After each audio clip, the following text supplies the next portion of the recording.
بسم الله على رسوله الكريم أما بعد قال الله تبارك وتعالى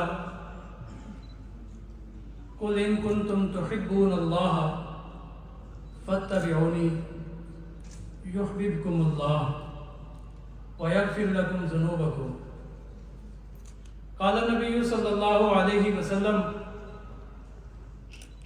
لا يؤمن أحدكم حتى أكون أحب إليه من والده وولده والناس أجمعين رواه البخاري صدق الله العظيم وصدق رسوله النبي الكريم.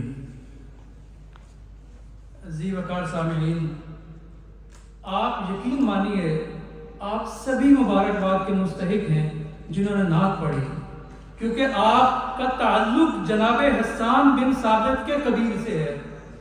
وہ رسول اللہ صلی اللہ علیہ وسلم کی مجلس میں رسول اللہ صلی اللہ علیہ وسلم انہیں ارشاد فرمایا کرتے تھے کہ حسان مجھے نعت سناؤ. اور نعت کہنا یہ اتنا آسان کام نہیں ہے. غالب جیسا قادر الکلام کونا مشق، غالب سے بڑا اردو زبان میں کون شاعر ہوگا؟ جب اس نے نعت کہنا چاہی تو یقین مانیے کہ وہ بے ساختہ کہہ اٹھا، غالب ثنائے خواجہ بیزداں گذاشتین کا ذات پاکے مرتبہ دان محمد است. کہ غالب کی کیا اوقات ہے، غالب کی کیا حیثیت ہے کہ وہ رسول اللہ صلی اللہ علیہ وسلم کی تعریف میں کچھ شعر کہہ سکے. آپ صلی اللہ علیہ وسلم کی تعریف تو اللہ تبارک و تعالیٰ جانتے ہیں. اللہ تبارک و تعالیٰ، دیکھیے ابھی میں نے ایک آیت پڑھی کہ اللہ تبارک و تعالیٰ نے فرمایا جگہ جگہ پورا قرآن آپ صلی اللہ علیہ وسلم کی تعریف میں ہے. اللہ تبارک و تعالیٰ فرماتے ہیں قل ان کنتم تحبون اللہ، اگر تم اللہ سے محبت کرتے ہو تو کیا کرو؟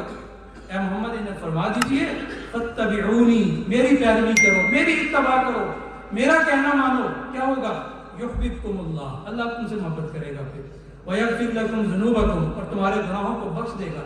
یقیناً نعت پڑھنے سے، نعت کہنے سے، نعت سننے سے ہمارے دل میں رسول اللہ صلی اللہ علیہ وسلم کی محبت پیدا ہوتی ہے، اور یہی محبت انشاءاللہ بروز قیامت ہمارے کام آئے گی.